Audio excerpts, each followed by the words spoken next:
Welcome to the fourth one of these that we've done, but really is an extension of something we've been doing for a very, very long time. And we're trying to make it bigger and better every year. We're trying to improve on what we're doing. We hope everybody likes to be here, likes the format. For those of you that haven't been here before, this is the structure of what we do, and this is who we are. Today starts the 3-day event of the symposium itself. But prior to that, yesterday, we have a training day that was here, a technical training room. I'll talk a little bit about that in a minute. And then on Friday, our vendors come in and do some hands-on training. So if you would like to do hands-on training and you haven't got to it yet, you're still not too late to do that. So please come and do that. As Wes mentioned, we've expanded our hall to currently as big as the expo will allow us to be. But we will be reviewing for next year because we've actually got people waiting to get into that hall this year. So it's a fantastic story for us. We're really trying to do that. The papers, for those that haven't been here before, are in this room. We do them in blocks of sessions run by a moderator, and there will be a scorecard that goes with it. They get peer reviewed. There's a very big process that gets done where all of these papers are peer reviewed before they get here and marked and scored, hopefully as long as they got them in early enough. But you, as the participants in the room, also have a chance to put your stamp on whether they are successful or not. Paul Barnard, right here at the front, has all the papers. We'll hand out a few before the first session, but we will always have them available here. And as best you can, remember to hand them back in. Paul is usually around the room at the back somewhere. Make sure you hand them in. Make sure you give them to Paul. We changed our name. I think a lot of people that have been here many times know that now.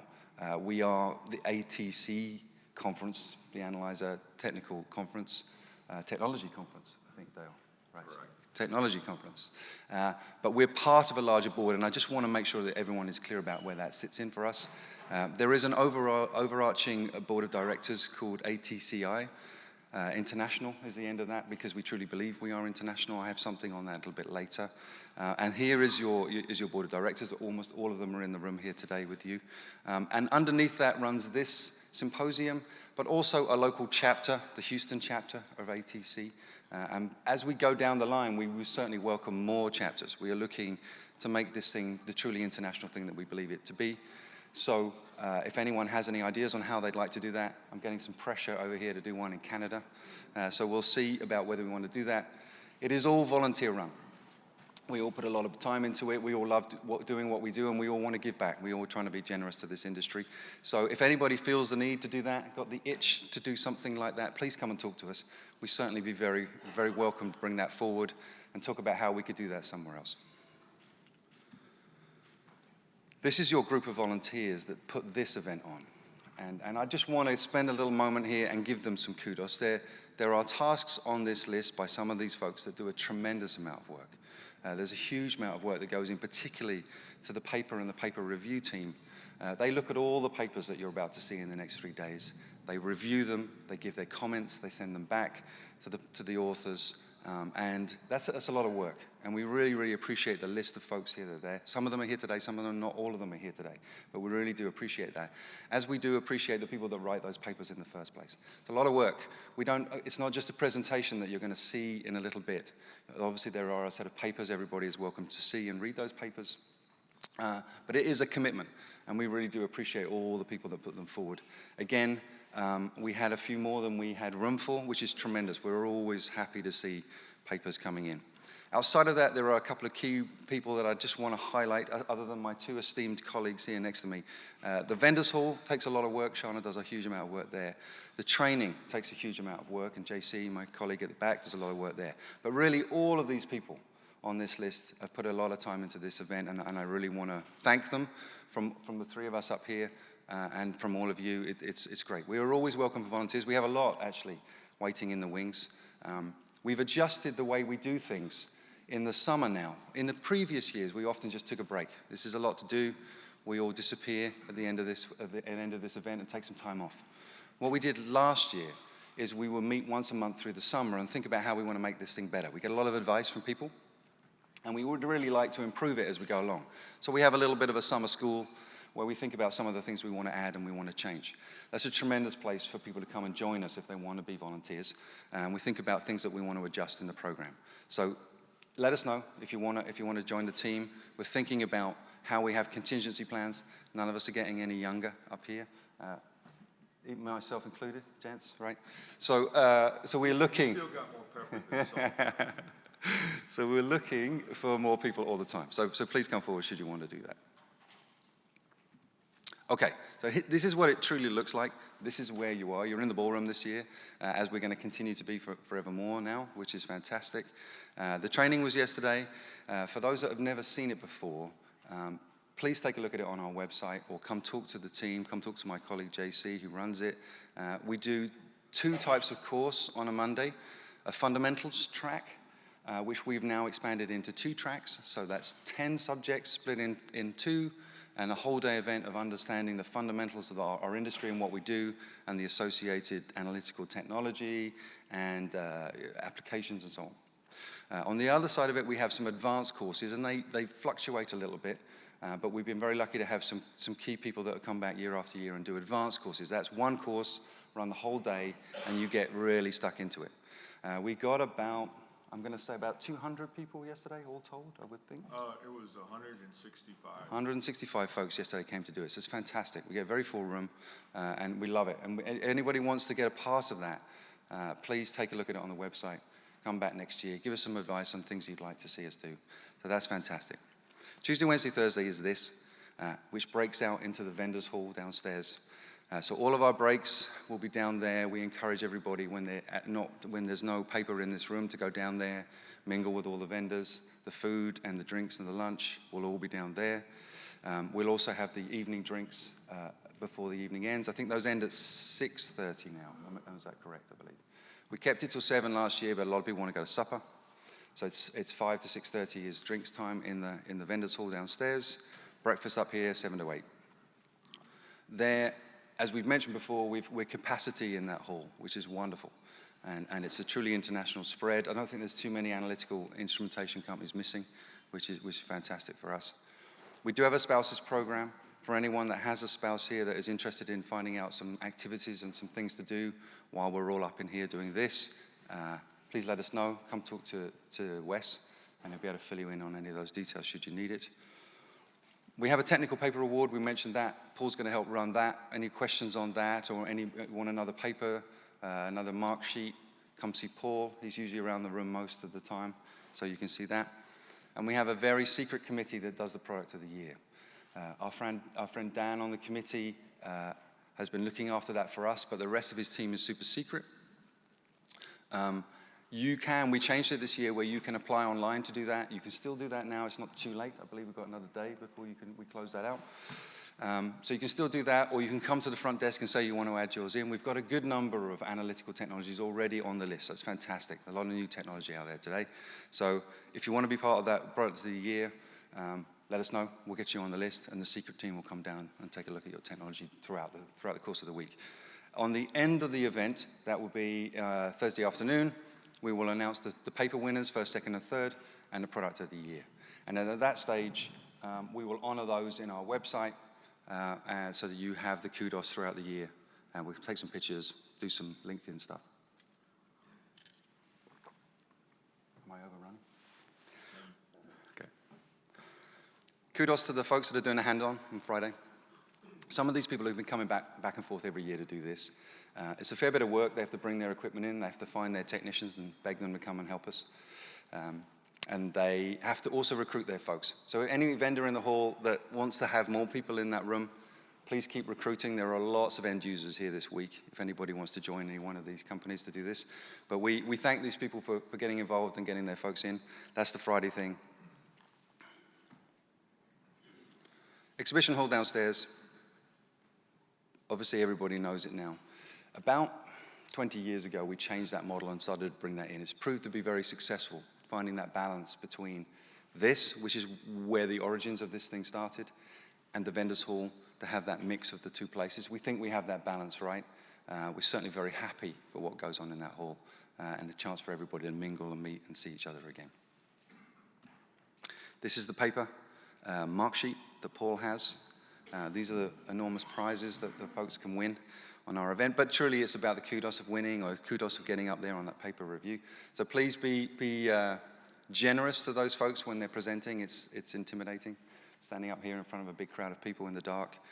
So please be generous to them and their time and the effort that they put in, and mark their sheets accordingly based on what you see from technical merit and their, and their comfortable ability to give their presentations. And if you were in here and attending, please actually put some marks down. It's nice to see it. The more spread Paul gets, the better it will be. Correct, Paul? Good morning, everybody. So I have a stack of these score sheets at the front, and we'll distribute them out here shortly. It's a little bit different to what you can see on the slide here. I've revised the scoring this year. Instead of having 3 categories, there are now just 2.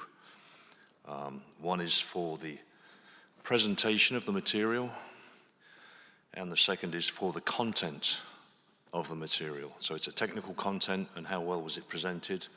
Those 2 categories get scored 1 to 15 points each. And at the end, if you don't mind adding those 2 numbers together for me and putting the total number in there so I don't have to do it 200 times, that would be greatly appreciated. And then I'll be sitting at the table at the back in the corner, and then this afternoon at the conclusion of all of the proceedings, if you could just get those back to me, I'd appreciate it. Thank you. Thanks, Paul. Thank you, Paul. Secret committee, coming around to look at your products. Last couple of house rules and one little comment from me, and then we'll get ourselves underway here. Obviously, be respectful in this room as best you can. There's a lot of effort that goes into these papers, and it's, as I said earlier, a little bit intimidating being up here in front of a big crew of people, depending on how many times you've done it. And we have sometimes a lot of first-time presenters here. So let's be careful with our phones, careful with our in and out and our noise. We would really appreciate that. Fill in the forms. And for our presenters, we've asked them to respectfully try and make this as technical as possible. That's the origins of this symposium, to be technical, to help us each understand different solutions and provide each other with information. So we avoid the commercialism as best we can. We'll leave that in the vendors hall. And also, questions. We love questions. It's very nice. It's validating for the presenters to hear a few people from the audience ask a couple of questions about what they've seen. So please have a think about that. That would be great. One last comment I wanted to make. I always like to leave us with a little bit of a thought. This industry has been my home since I started out from university in the UK, obviously, from this accent. 35 years now I've been doing this. And we talk a lot about the origins of our industry and where it comes from. It's really about the post-Second World War, the advent of where we break out from the laboratory analysis into our process world, and we start to develop ourselves from there. Some of us have been around since about the beginning of that. Some of us have been around there quite a lot. There's a few faces out here that have seen quite a lot of that, 70-odd years. What's amazing about this symposium is we have papers going back to 1955. In one form or another, the symposium that exists today that we've modeled this format on since 1955, 70 years today, which means that from the very beginning of this industry, the folks here in North America understood that it was complex and that it would require us all to share our knowledge and understand what we did. So very quickly they get together and they start exchanging ideas on the complexity of taking analyzers out of the laboratory and putting them out into the process world. And that bit of it is really fascinating to me, that it's just been this thing that our old friend Randy Hauer used to say to us, that we are an intellectually generous community. We like to share our knowledge with each other. And when I think about that, we think about what we've become as an industry and what we've become as a symposium over all of those years. About 20 years ago or so, we started to change this symposium from just a bunch of folks all in a room noodling out complex ideas with each other to start to allow vendors to come in. First in little hospitality suites, and very soon Dale decided that was not as egalitarian as perhaps it should be, so we started to have a vendors hall. And there's what you see now. The model of what you have today is really what we started about 15 years ago. This balance and mix between all of that tremendous knowledge in the vendors hall, all of the tremendous end user knowledge, all meeting together to try and noodle out that complexity of what goes on. The symposium has moved around a little bit over the years throughout North America. But generally speaking, the Gulf Coast is its home for many a good reason, and we've come back and forth to this area or around the Houston area many times. But interesting enough, we've always understood that this is an international community, that we are proud of how international our analytical community is. As a guy that's done this job in a number of places around the world, like many of my friends out here have, you can go anywhere and see the same folks, the same technologies, the same ideas around the world. And it truly is international in that flavor. When we made the Vendors Hall, it became very apparent then how international we were, because our international friends started to show up. And that's what I have on this little slide here today. That's what I wanted to say. We recognized it in our own formation of ATC by adding the international form. It was very important to Wes to add international to our name, because we recognize that there are so many international folks that are part of this team. So I looked at the attendees list, looked at the Vendors Hall list, and these nations here, there's 15 of them here, outside of our host nation of the US, that are in this hall this week. And we're very, very happy to have them. It's a big commitment to come all the way from Europe or Japan even, to come and do this job with us, and we're very grateful to those folks. There are many, many more people in attendance that are from other nations too. So I don't want to just exclude it to this list, but from the attendees list too, we have many folks from around the world. So we're very happy to have that. We're very happy to be this sort of united nation of an industry where we are truly global, and we were global from the very beginning. So I want to welcome all those folks that have done a lot of travel to be here today. I want to acknowledge some folks that weren't able to make it today, as is always the case in one of these things. But we truly welcome everyone, and we're very grateful, and we're very happy to have them here. That's it. Thank you so much for showing up. Thank you for being here again and again and again. I see so many of my friends that come back every year. We're very grateful for that. I've met already a bunch of new folks, which is super exciting. We've had an incredible commitment from one of the local colleges, Lee College. All the folks in red that you'll see here today are college students. We had a good attendance from them yesterday. We'll have a strong attendance from them today, and we're very happy for that. We have a strong program with Jeanette Brognick on our team, who's actively looking at all the colleges. We're trying to refill the funnel, as it were. All right. Thank you, everyone. I hope you enjoy the week. Please give us your feedback if you need anything, and we'll get on with the show. Thank you. Anything you want to add?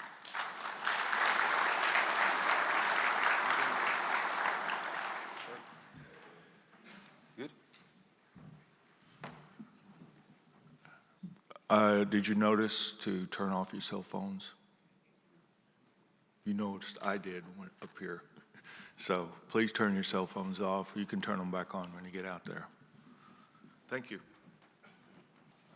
We're just going to do a quick, as is always I want, a quick slight adjustment to the current slide deck. So Andy's going to come up here while I introduce him.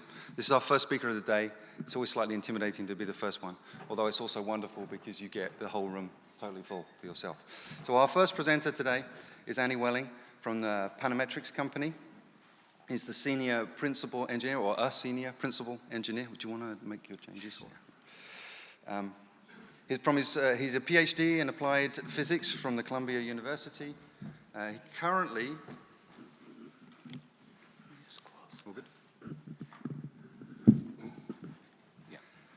currently technology leader at Panametrics for the gas and moisture analyzers, transmitters, and process analyzers since 2013. Prior to that, for 12 years, worked on optical and chemical biosensing for the defense and security applications, and for 3 years on optical networks for telecom. Hobbies, reading, music, travel. We welcome Andy to the stage, and we thank him for his time and his effort, and I'll hand it over to you, Andy. I'll get you one. Can you handle without it for 1 second? Sure. Sorry. Okay, that's okay. Thank you, Stu, for that introduction. Good morning, everybody. It's great to be at this conference after several years now. My name is Ani Weling, as Stu introduced me, and today I'm going to talk about enhanced performance in a thermo-paramagnetic oxygen analyzer. Panametrics has been selling these oxygen analyzers now for over 30 years, and we have just recently released a new version of this product that I'm really excited to talk about.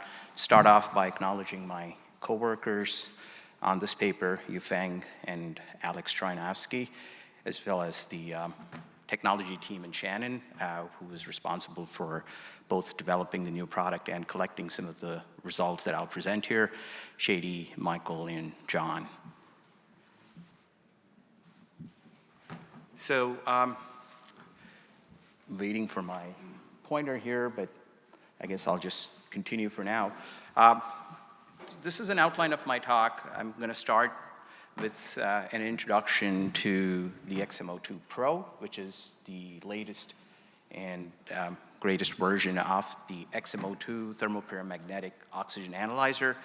I'll talk a little bit about its basic operating principles as a way of introduction, and then spend a good bit of time on what we call background gas compensation.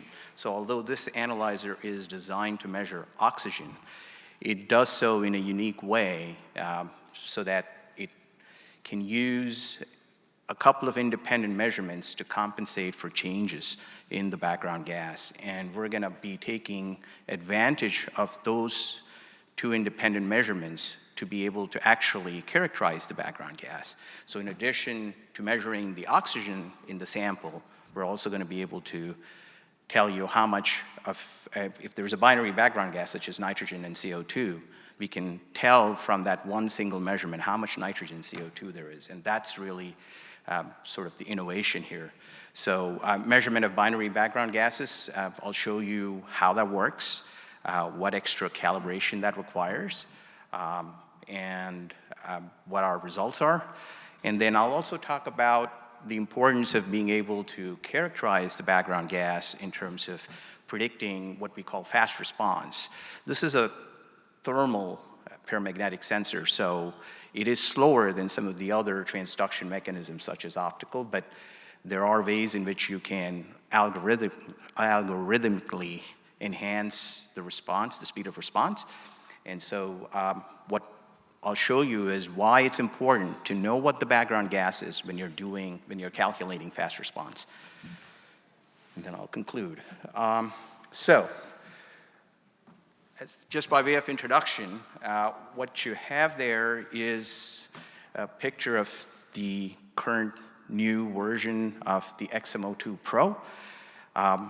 It's a thermo-paramagnetic analyzer. So what that means is it uses the paramagnetic properties of oxygen, but the transduction mechanism, which I'll describe in a little bit, is based on thermal devices, thermistors in particular. So we're basically converting the concentration of oxygen to a temperature change, and that temperature change is measured as a voltage signal. Because of its design, it's very rugged, there's no moving parts, there are no consumables, so it can give you real-time oxygen concentration in a variety of background gases with very little, with almost no consumables required. And so some of the applications that this product currently covers are measuring oxygen in a wide range of background gases, right from inerting or blanketing of flammable hydrocarbon liquids, reactor feed gases, catalyst regeneration, biogas and wastewater treatment. And that's particularly important in this context because, again, in that particular application, the background gas is binary, so it's a mixture of CO2 and CH4. And that's where some of the novel capabilities that I'm going to talk about today are especially relevant. The design has been improved. I won't spend a huge amount of time on how it has been improved in this talk, because that's not the focus. And a few other things of note in the new product, we've integrated a display with HMI, as you can see in this picture. It has a digital output via Modbus, and most important, the hardware and the software are designed with risk mitigation and reliability in mind. So it is SIL 2, Safety Integrated Level 2 by design. So how does it work? So as I mentioned, this is a paramagnetic device. So at its core, it's using the paramagnetic properties of oxygen. So oxygen in a permanent magnetic field responds differently than most other gases. It separates out. So the sample gas flows in through here, Most of it just flows right out, but there's a very small slipstream that diffuses into this upper measurement chamber, and where you could see a magnetic field in the center. This entire sample, sensor measurement chamber, oops, sorry about that. This entire measurement chamber is held at a constant temperature of roughly 45 degrees Celsius. Oh, beautiful. Sorry. That's okay. Thank you. No, I don't need this.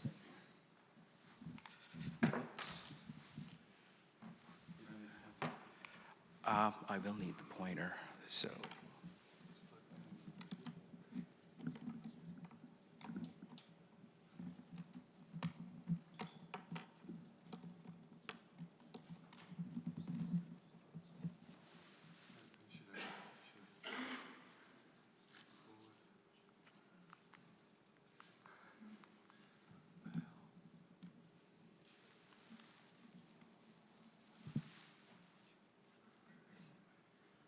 Batteries, maybe? That's okay, I can just keep going. That's okay. Thank you. So, as I was saying, a portion of the sample, a very small portion, diffuses into the upper measurement chamber, where a combination of thermal and pressure gradients causes the oxygen to flow radially outward, and I'll describe that in more detail in the next slide. And the key thing to remember here is there is a pair of thermistors here. So these thermistors are held, they're ultra-stable glass-coated thermistors, they're held at a very constant temperature. And as that wind, what we call a magnetic wind, flows over them, there's heat transfer from the inner thermistors to the outer thermistors. And that's how we transduce the amount of oxygen that is in that magnetic wind that's flowing outward. So in order to do that, we have to arrange those thermistors in a balanced Wheatstone bridge, which I'll talk about. Oops.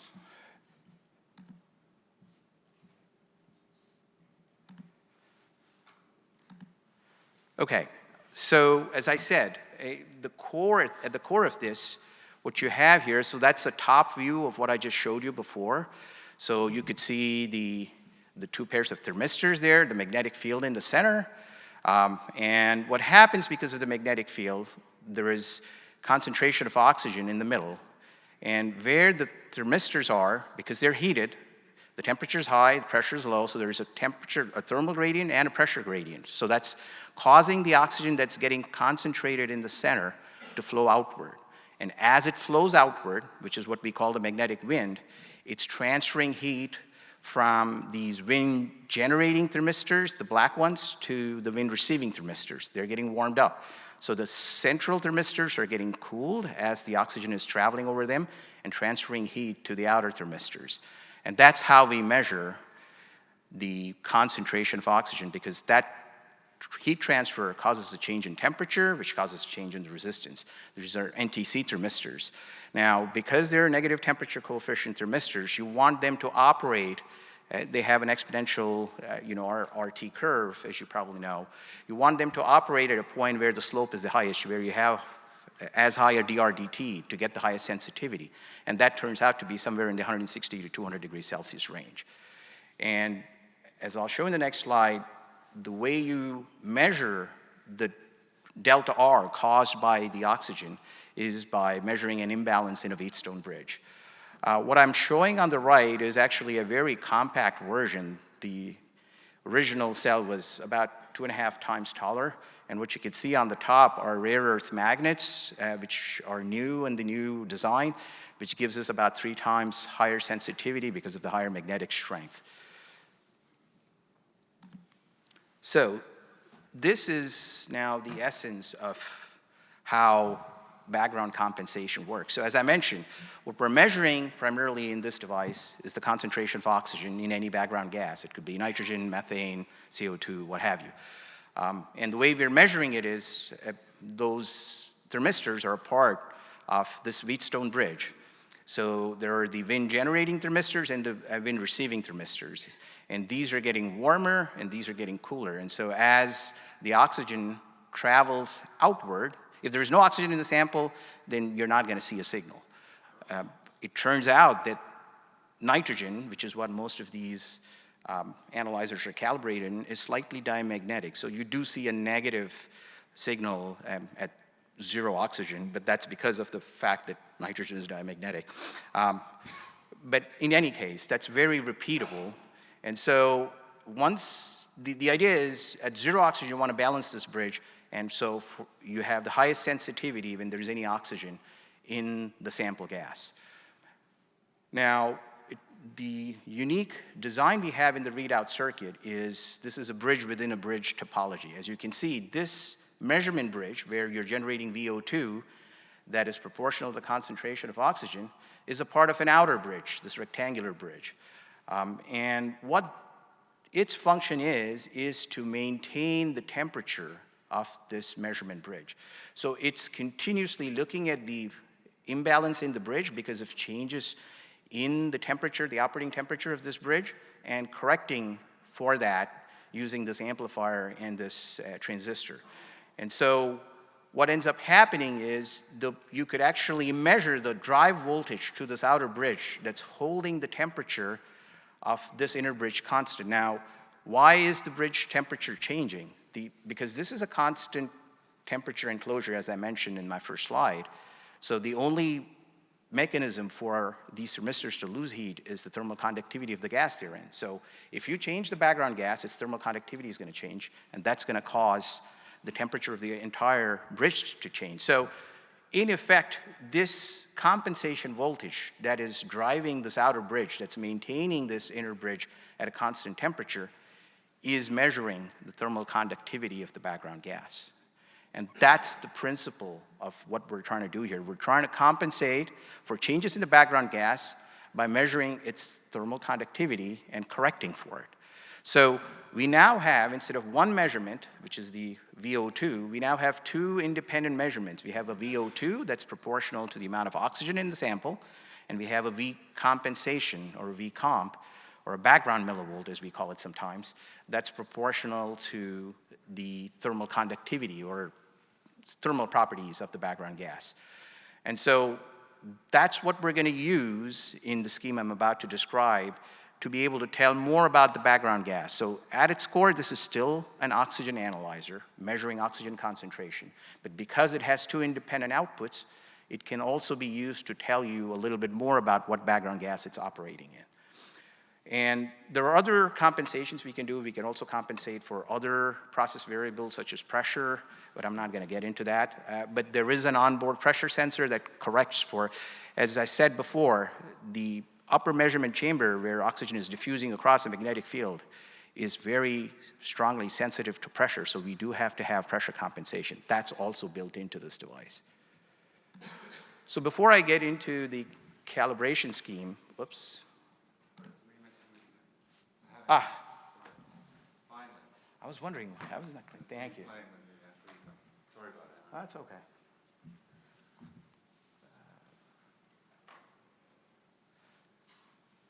Let me see.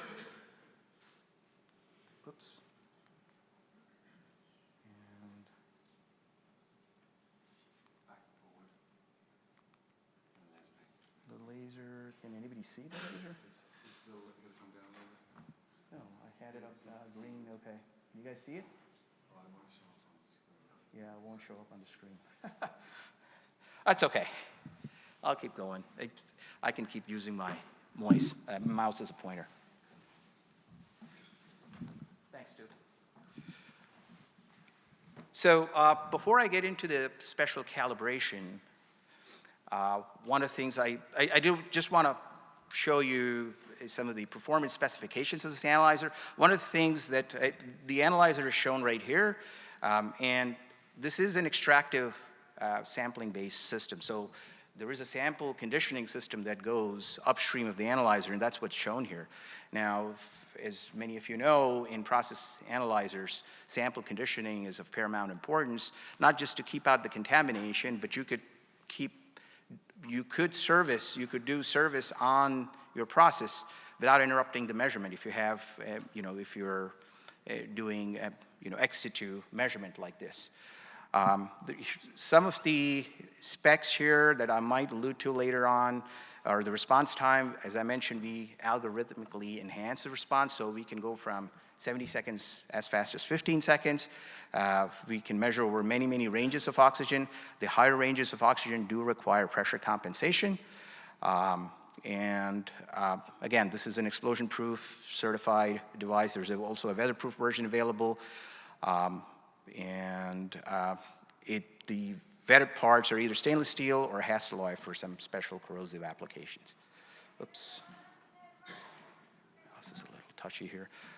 So, as I mentioned, we have two independent outputs. So when we calibrate for oxygen, variation of oxygen in any background gas, we're going to measure both the VO2 and the background millivolts, so the V comp I showed before, as a function of that oxygen concentration. So what I'm showing here is we have two different calibration tables, and as you can see, the O2 millivolts that varies as a percent of O2 is different in nitrogen than it is in CO2. And that has to do with the various properties of the background gas, principally thermal. The main difference, as you can see, between these two calibration tables is the background millivolt, or the V comp that I showed you before. They're different, and that's because nitrogen is about 50% higher in thermal conductivity at 45 degrees Celsius than CO2 is. In this situation, you can actually use, so the way this analyzer works is, the reason you have multiple calibration points is this is not a perfectly linear response, in the paramagnetic response. So anytime you detect an O2 millivolt, you go to this cal table and you linearly interpolate. You find which 2 points it lies between, and you linearly interpolate to find out how much O2% there is. The same thing when you're operating in CO2. So typically, you only need to calibrate in one gas.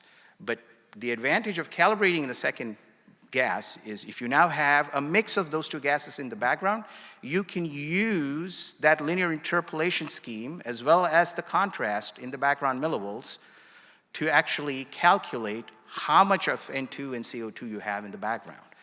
And the basic equation here, and again, I'm not going to bore you with details on this, but what this is telling you is that the oxygen content is linear. So these two signals, both O2 millivolts and background millivolts, are linearly varying not just with the oxygen concentration, but also with the N2 and CO2 concentration. So this ratio here, when expressed as background millivolts or as expressed as O2 millivolts, is basically the ratio of N2 and CO2 in the background. And so since both these measurements should give you the same ratios, you can equate these two. And what this then results in is a quadratic equation that you can solve for X. X is the unknown amount of oxygen. And so you're solving a quadratic equation with the constraint that all three, the oxygen, nitrogen, and CO2, should add up to 1. And so that then the solution then gives you all three. That's how simple this is. So if you had a measurement where your O2 millivolt was, this is an example, then as I'll show you, and the important thing to note here is for this scheme to work, this background millivolt has to be different between the two gases, which means their thermal conductivities have to be sufficiently different. So this scheme is not going to work if you're measuring oxygen in a mixture of, say, propane and propylene, because their thermal conductivities are right on top of each other. But it will work really well if you're measuring oxygen in biogas, which is methane and CO2, or in inerting applications where you're looking at a mixture of nitrogen and methane or nitrogen and CO2 in the background.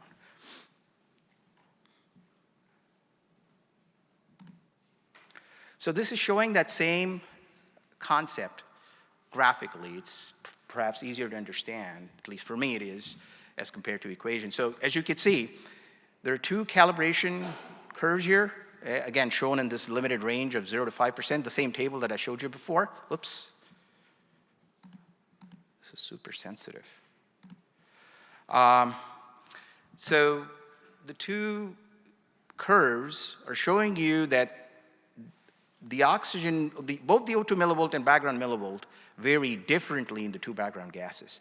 And so that blue dot you're that I'm showing here is for this specific ternary mixture where you have 2% oxygen, roughly 85% nitrogen, and the balance CO2. So because most of it is nitrogen, this blue dot, you can imagine many, many calibration curves going in between as the nitrogen content goes from 100% to 0%. The same thing here.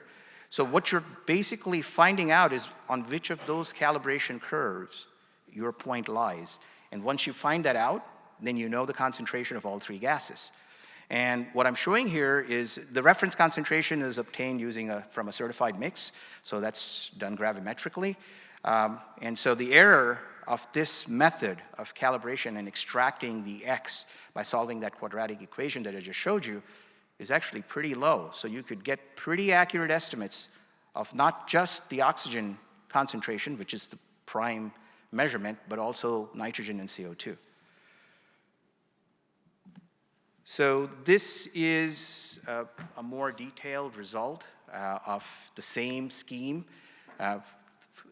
Previously, I showed you just one example. Here, I'm showing you the results from 3 different analyzers and 3 different mixes. So the oxygen concentration in these 3 mixes is going from 2% to 10% to about 21%. And the N2 and CO2 are varying, as shown here. Again, we're using the same 3 mixes, measuring the same 3 analyzers, and in each case, what I'm showing you here is the error. So as you could see, the error with respect to the reference, which is the actual concentration, for all 3 measurements, whether it's oxygen, nitrogen, or CO2, is pretty low. So this scheme works rather well. And the accuracy is plus minus 2% of range. Now, in this case, the range of nitrogen and CO2 is essentially 0 to 100%. So if you now wanted to improve the accuracy and make it even better, as I showed before, the assumption here is that the variation between nitrogen and CO2 is linear. It may not be linear. There might be some amount of nonlinearity to it. And you can extract that nonlinearity by having another intermediate calibration curve and fitting, instead of a straight line, like I showed before, you could fit a second order curve to it, and you would get even more accurate. But then that adds a calibration overhead. So it's a balance. You don't want to do too much calibration. You want to do enough that you get enough accuracy in the measurement. That's basically what we're trying to do here. So this is an application of this particular device in an anaerobic digester for wastewater.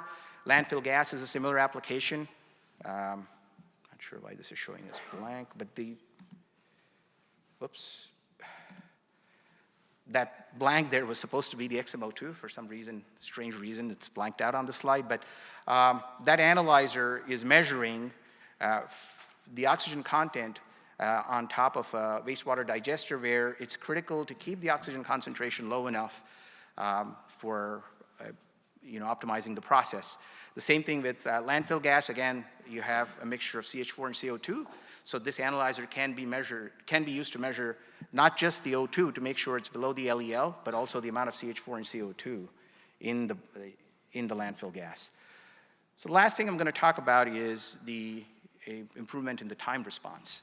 So as I said before, this is a thermal analyzer, and because it's a thermal analyzer, it's not as fast as some of the other transduction mechanisms, but there are standard methods to enhance the speed of response. So there are various things like thermal inertia, sample transport, maybe there is some electronic settling time that govern the overall response of the sensor. But if you have a very good model for how the sensor responds, you can use that model. This is a very simple exponential model that's shown here. You could use that model to essentially speed up the response. And the figure of merit there is the T90, how fast it responds to a step, how fast it gets to 90% of the steady state response. So what I'm showing here is the response, both normal versus the fast response. The fast response is all the dashed lines that you could see. So the blue curve is for nitrogen. The dashed blue curve is the enhanced response in nitrogen. The green is for CO2. Again, this is a 5% oxygen step. So you're going from 0 to 5% oxygen in those gases. And the red curve is showing you what happens if you don't use the correct value of tau. Tau is essentially the model fit parameter. And that is proportional, or rather inversely proportional to the thermal conductivity, meaning lower the tau, higher the thermal conductivity of the background gas. So if you don't estimate the tau correctly, so if you use the same tau for CO2 as you did for nitrogen, then you will see an undershoot, as shown by this red curve. So if you want to optimally enhance the response of an XMO2, you want to be able to tell what is in the background accurately. And that's what we're able to do with this method. So this is showing the results with N2CO2 mixes. Top left is showing you optimized response with those values of tau shown up there. In nitrogen, they're low for nitrogen, high for CO2 because CO2's thermal conductivity is lower.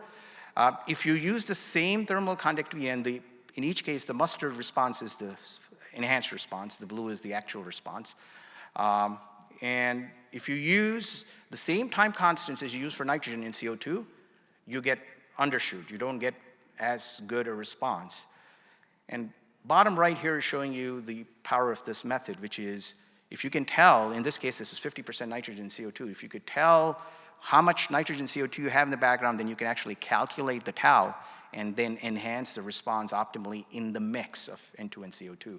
Turns out for this, it's the exact average of the tau as you would expect for CO2 and N2 because there's 50-50 nitrogen and CO2 in the background. Of course, when you do algorithmic enhancement of response, you have to worry about things like, signal to noise. And so you have to do additional filtering, smoothing. These are preliminary results. So that's why you're seeing a little bit of, strange shapes here in the calculated response. But since then, they have been improved enormously. So in conclusion, what I've talked about today is a thermo-paramagnetic analyzer that's designed to measure oxygen thermally over a very wide range of 0.1% to 100% in a variety of applications. And what I've demonstrated is a novel method to accurately estimate the composition of a binary background gas in addition to measuring the amount of oxygen using this analyzer. And this scheme, as I described, relies on the dissimilar variation of the background compensation voltage in two background gases with sufficiently different thermal conductivities. And this is particularly relevant to certain applications like biogas, like wastewater that I mentioned, where you have two background gases that are varying dynamically with sufficiently different thermal conductivities, and it can also be used to enhance the sensor response time. Thank you very much. I'll take questions.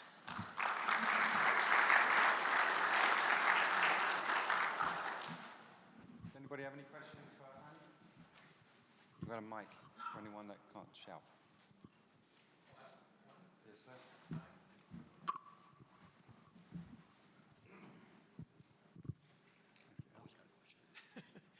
Yeah, I noticed in the specs that you mentioned elevated ranges, like a 90 to 100% measuring range. Is that accomplished like with an external elevated flow to help bring the baseline up to 90? I guess I was wondering how you accomplished that elevated range. No, actually, good question. So, no, it's just calibrated over that range.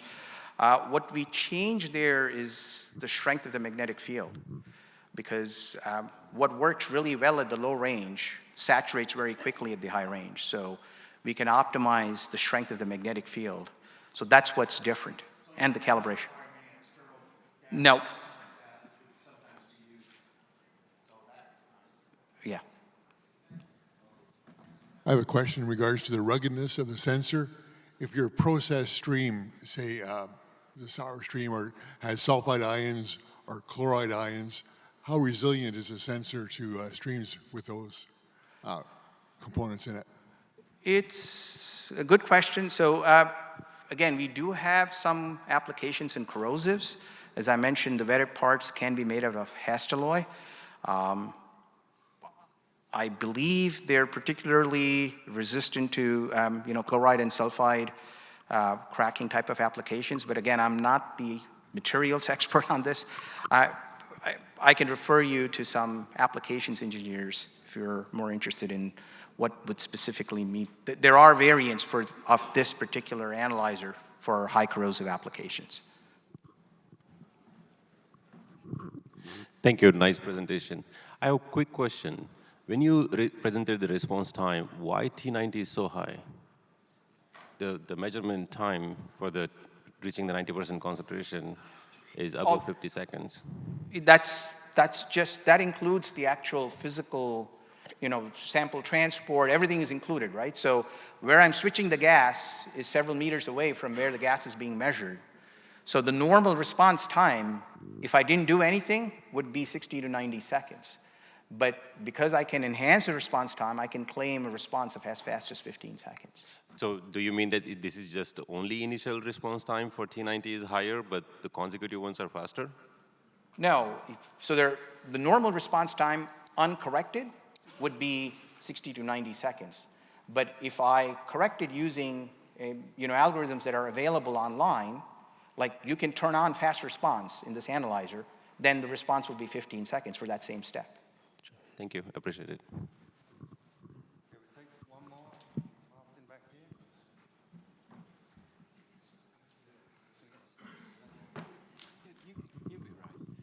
here. Thank you for the presentation. I noticed you had like 200 degrees C in the cell.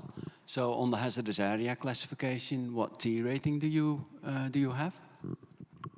That's a very good question. So the T rating for this device, so when I say 200 degrees Celsius, it's actually the operating temperature of the thermistors themselves. The thermistors are running not quite 200, about 160 degrees Celsius, but the T rating for this overall device is actually T3.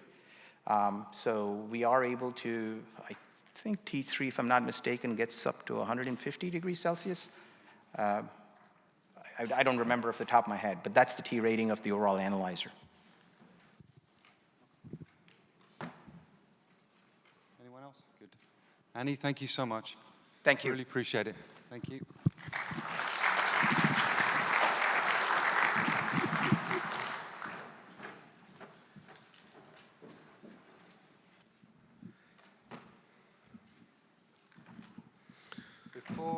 Just very quickly, before I introduce Kraig, and while he's not in the room, Wes asked me to mention to you all that this year we're going to honor Dale Merriman. So Dale has been running this event in its various forms for many, many years and continues to be a driving force behind what we do and keeps the ship on course all the time. We are going to adjust the paper award at the end of the week to be the Dale Merriman Award. It's supposed to be a secret. Dale's supposed not to know. I have a suspicious feeling that he will know because most of his family's coming in. But what we would encourage everybody to do, if you don't mind, and if you're still here on Thursday, is to show up in force. We'll have a very brief presentation and thank you to Dale, and we're going to adjust that award. So the paper going forward will be the Dale Merriman Award. So we just want to mention that to you while he's not in the room. But for any of you that are still here Thursday, we would welcome you to come up, please, and see that presentation for Dale. Thank you. Okay, so our second, we have two this morning, and then we're going to take a break. And then we're back in here at 10:15 after Kraig has finished here. So the second presenter this morning is my good friend Kraig Kmiotek. Always kill it for you, sorry buddy. From Metron, USA. Strategies for reliable liquid analyzer installations in the process monitoring. Kraig is the product manager for process analytics at Metron USA in Riverview, Florida. He holds a BSc in chemistry from Purdue University. Previously, he serves as a research chemist at Lonza, specializing in formulation activities for new drug compounds. Kraig has been with Metron for 9 years, holding positions in application specialist, product marketing manager, and he is now the product manager for the liquid analytics. He is also our marketeer at ATC, and we're very happy to have him because he does a tremendous job for us. His hobbies, traveling, and he's been all over the place recently. Netherlands, Germany, Bali, South Africa, fantastic. And hanging out with the best named terrier in the world, Satchmo. That's awesome. Thank you. Welcome, Kraig, to the stand. Thanks, Kraig. That it does work. Yeah, I pulled up the digital one, if I need it. All right. Thanks, everyone. What I'm going to talk about today may seem a little... Okay.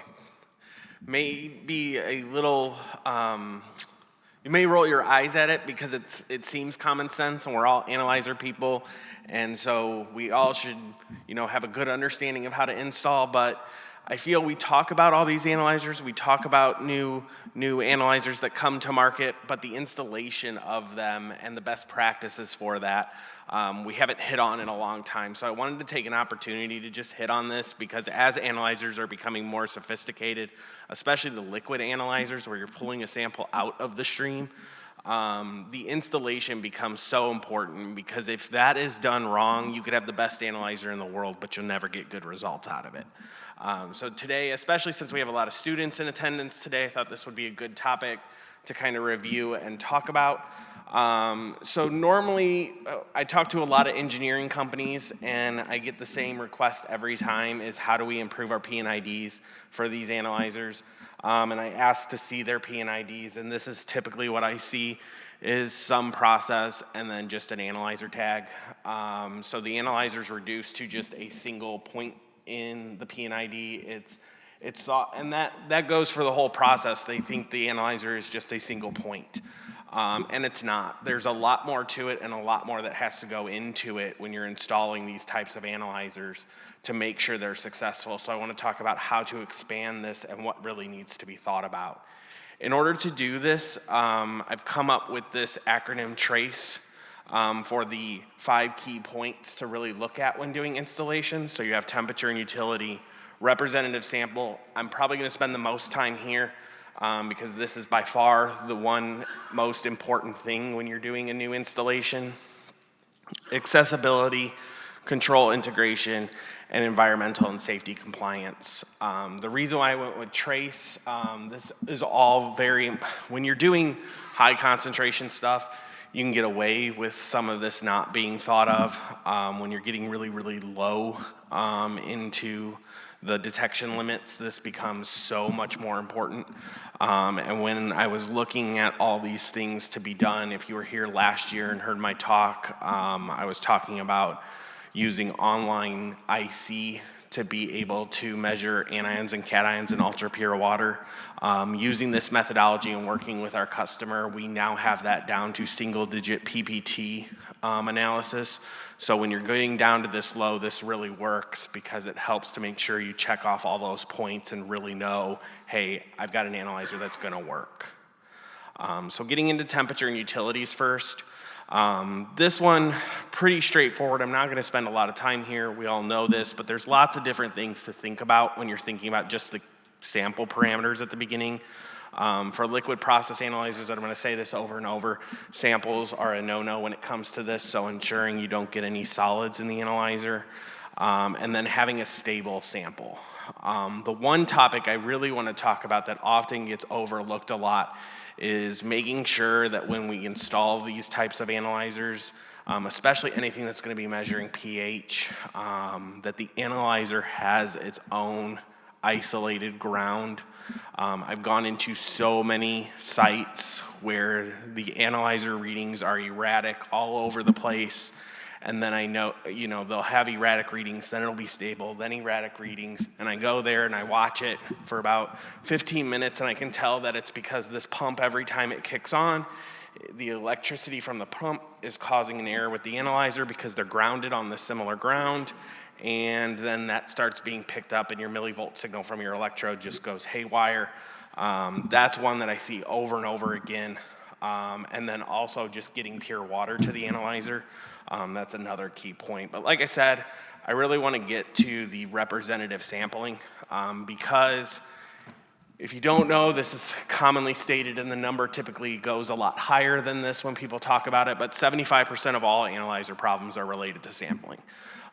Every time I've been called out, every time my colleagues have been called out, it's immediately sampling is the first thing we look at, because 9 times out of 10, that's where it's gonna be. And making sure that we get the sample to the analyzer, so that way it's consistent and reliable is the most critical aspect you can take when you're working with an analyzer. So sampling basics. Understanding the matrix is important, because even the smallest contaminant can start to cause issues, especially if you're talking anything photometric. Those methods typically have a lot of potential interferences, so knowing everything that's in the sample stream is important. Also knowing your limit of detection. We always get asked, can you measure 0 to 10, 0 to 5? You can never measure down to 0. So knowing what that minimal concentration is really helps to make sure that you can optimize the analyzer to read in that range that you really need it to read in. And then sample filtration should always be provided. And we get asked this a lot. What's the best way to filter the sample? How can you filter the sample? One easy solution I've recommended over and over and over is something like a swirl clean filter. These are easy to install. They're self-cleaning. Really help to make sure that the analyzer is getting a good sample and that it's filtered of any solids, because as soon as you start getting solids in here, it causes a nightmare. So this is a really good solution for that. Super easy to install right before the analyzer, and then can be used to make sure that the analyzer can run for a lot longer of a time. Another thing that I see with sampling where there's potential problems comes in on the placement of where a grab sample is taken to validate the analyzer. Most of the time I've seen it where we have the analyzer sample takeoff point is here, but they're doing their grab sampling up in here. There can be differences between those two points, and when you're trying to compare to these 2 points, you often get variation, and then one or the other is thought to be wrong where they're both right. They're just reading a different sample. So making sure that you're doing your grab sampling and your analyzer sampling at the same point really helps to ensure you can validate the analyzer correctly. And then this one, I've got a pretty funny example. I don't think any of us would make this mistake, but I see this sometimes in some industries. There's 2 real installation types you can do with a process analyzer, like a liquid online process analyzer. You could dead end it where you have the process and then you have one sample line going directly into the analyzer. This is an easy, simple installation, very quick, but your problem is now you have a dead leg that you have to clear out, and you have to make sure you're clearing that out before every analysis. You could do a fast loop installation too. This one I see not as frequently as I would like being used by customers, but we're starting to recommend it a lot more, and we're starting to see people start to do it this way. But now you have that sample going from the process to the analyzer, back to the process, and you're constantly circulating that through the analyzer, so there's always representative sample at the analyzer when it needs it. This helps to speed up analysis frequency. It helps to ensure you're not getting any dead leg, and it also helps in some applications when you're measuring brine. Brine's a big one where you cannot dead end it because it will work one time and then it won't work anymore. The brine will solidify at the valve and you'll be done. With the fast loop sampling, that brine that's normally at around 60 degrees C, once you start doing this fast loop, it heats that valve to 60 degrees C, and now that sample won't risk solidification. So there's some ways when you have temperature concerns or you have precipitation concerns if the temperature drops. So this is a really good way to avoid that, because now you're getting that sample to heat that valve. I have an example of a customer who was having issues with their analyzer. So we went on site and looked at it. When they installed it, they decided to go with the dead end sampling, and we warned them that this was going to be a problem, but they were saying that their analysis results were always varying from their manual grab sampling. You can see they had very, very long distances. They were running 10 lines to one analyzer, but they were very long distance. So they were purging it at roughly 6 seconds, 10 seconds, and then analyzing. But when we went out there and did the calculations for them, they realized just how off the analyzer was, because as an example, at this tank 8, it would have taken 3.7 days to get their sample was 3.7 days old from what they were measuring. So this can really start to add up and lead to problems because there's just so much sample to clear and you have to waste so much sample because you're just running it to a drain at that point or a sump. So really making sure that the sample is brought to the analyzer, knowing how you're gonna bring it to the analyzer is super important to make sure it is going to give you accurate results. Moving on to accessibility. This is an older picture, but I love showing this picture for accessibility because as you can see here, this analyzer was not installed in the most accessible location. This analyzer was installed in a basement. You can see there was a pipe running around it, so you had your head close to that pipe. There's all this fog and smoke in this area. The thing that this does more often than not is this then becomes a not seen and forgotten analyzer, and then maintenance is never done on it. People avoid it because it's hard to get to. So making sure these analyzers are put in a location where people aren't going to just abandon it in place because it's hard to get to is really important to making sure that you have success with this instrument. Because they're not a maintenance-free item. They require maintenance, they require constant care and feeding, and if you install it here, it's never gonna happen. One other thing that I wanna talk about when we're talking accessibility is just remote accessibility. And thinking of this strategy when installing new analyzers, a lot of the new analyzers have ways where you can remote access into them. This is great if it's far away from your desk, but it also helps with troubleshooting when you're working with your vendor to make sure that you can get issues resolved quicker because the analyzer becomes such an important part to controlling the process. You need to be able to access it consistently. Most customers out there or most industries don't really like putting the analyzers onto a network. It's just against all the IT practices. One thing that we've found that kind of works around this and makes things a little bit easier is using wireless modems. Because then you can hook the analyzer up to the wireless modem, get it to an internet signal, the vendor can log in, support you, get an issue resolved, and get you back online. So thinking about this strategy, how can you accommodate this? How can you tackle this problem? Remote accessibility often becomes super critical to ensuring that if the analyzer goes down, it can be brought back up as fast as possible. That leads me into a little bit about control integration, which is our fourth tenet here. Making sure you decide between the analog or the Ethernet. Ethernet's becoming bigger with things like Modbus, Profibus, all the different field protocols, all the different field buses. I don't see this as often as I did 5 years ago with people just using 4-20s and DIDOs. But it's still available in most analyzers, but knowing how you want to communicate. Oftentimes with field bus, you can get a lot more information, and I'll show you one way a customer was able to, they weren't using field bus, but something that, you can get more out of this analyzer than just a number, and I'll show that in a minute. The data insights from getting the right data is really important. This is just a typical lab analysis being run at frequent intervals or infrequent intervals.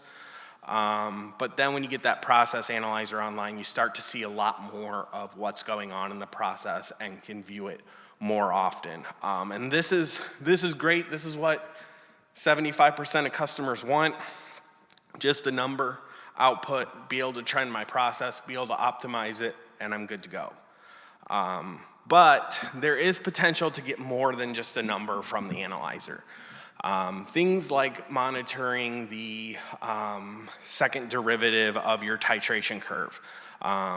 It often tells you the health of the electrode, so you can start monitoring that number at the endpoint and see it drift down and know when your electrode's going bad. This customer was able to actually notice that when their analyzer started going erratic like this, they needed to do a PM. So this is doing a titration on a cyanide waste stream. So before the titration is done, you have to add in sodium hydroxide, and that is done via a peristaltic pump.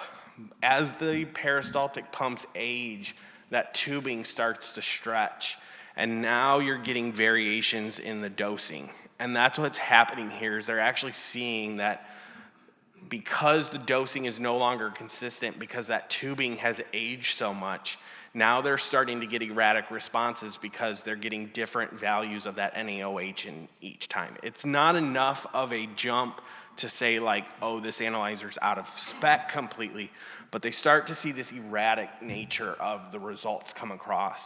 As soon as they change their tubing, they do a PM, now they see it flatten out.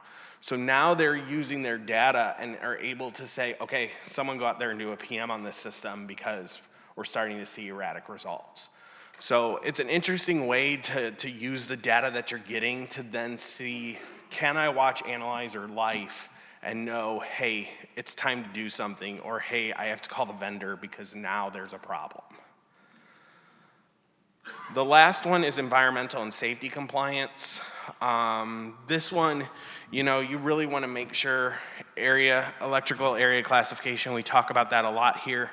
Reagent considerations. We had one customer who gave us an SOP, told us this is the chemistry we want applied to the analyzer.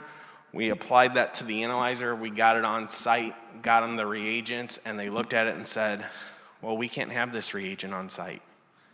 Then why did you give us that method to program? So now we had to go and rework it all. So just making sure that that stuff doesn't happen. Indoor versus outdoor installation. There's a lot of advantages to having an outdoor installation. A lot of analyzers are rated to be outdoors, but sometimes a shelter is obviously recommended. Making sure that that there aren't aggressive vapors, because again, it's difficult to troubleshoot, it's difficult for someone to go out and take care of. And then ambient lighting is an interesting one, especially when you're working with chemicals that are photosensitive. Making sure that there's a way to deal with that. I'll end with one story that I love to tell. It kind of goes back to representative sampling. But I had a customer, we were installing their analyzer new, and it was for a ammonia scrubber. So they were tracking the ammonia concentration, and if the ammonia concentration got above 7%, it swamped their fan and shut down their process. So we get the analyzer installed, we start testing, and we're reading like 10, 11% every time we run the titration. And the customer's like, no way, that's wrong. Our lab is reading 4% right now. So kept troubleshooting. I was like, there's nothing wrong with this. Why is this coming up this way? Did some standard testing. That was all coming back normal. So I went to their lab technician who pulled the samples, and I said, on your next sample pull, I want to join you from lab to lab. So I want to see you at the start, and I want to go through your whole process. Even if it takes us 2 hours to grab samples, I want to go through the whole process. So I walked the whole process with him. He comes to the analyzer. It's like his third stop. They take their sample, they put it in a urine specimen cup, close it up, and then he goes and walks for another hour collecting other samples and brings it back to the lab. The ammonia had evaporated during that time out of the cup, so they were always reading lower. I had him go and pull one fresh right before he tested it, and we saw that the one he had pulled a couple hours ago was 4%, and the one he just pulled was reading 10, 11. So knowing how you're doing your grab sampling, making sure that you're thinking of these little things about sample volatility, all come into making sure that you can compare your analyzer accurately and that you can use it accurately. So basically, this is what I started with, was it as a dot on the PNID, but then you get something like this in the end where you're starting to show filters, heaters and coolers, all coming into the analyzer. And now you have something that helps really understand that whole understand that whole solution and understand this whole analyzer ecosystem that's involved to make sure that you can get good results. We're seeing this as an important thing as, people aren't sticking around at companies as long. They're leaving these analyzers, and the next person is coming in and like, I have no clue how to run this thing. I have no clue how it's set up. This ensures that that analyzer can continue to run no matter what's going on in the company. Someone can come and pick it up and run it. So that is all I have. I got us back on time. So.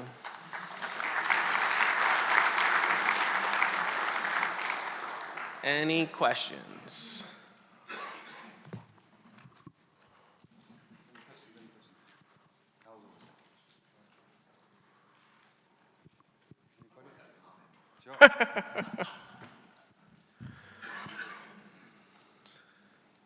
No, just not so much a question, but a comment. I noticed you recommended the Swirl Queen, and I'm a strong believer of that. And one of the issues I've seen with installations is the installer may have the flow low because they, have a low flow. It's less likely to filter or plug the filter. But ironically, they work best when you increase the flow because it sweeps off. So a lot of these self-cleaning filters don't do your natural and have a low flow. Keep a high flow on them. Right. They have to have high flow to sweep that off and to keep that filter clean so that way it doesn't plug. Any more questions for Kraig? It's the constant bane of our life, sample integrity. It's the never-ending war of the process analyzer, dude. It's always. It's right, never going away as long as these analyzers exist. Ever vigilant is what you need to be. Yeah, okay, well, thank you, Kraig. We really appreciate your time. Thank you. That concludes this session. Back at 10:15 for the next session, please. And either keep your scorecard with you or hand it in as you leave. Paul's in the back. Thank you, everyone.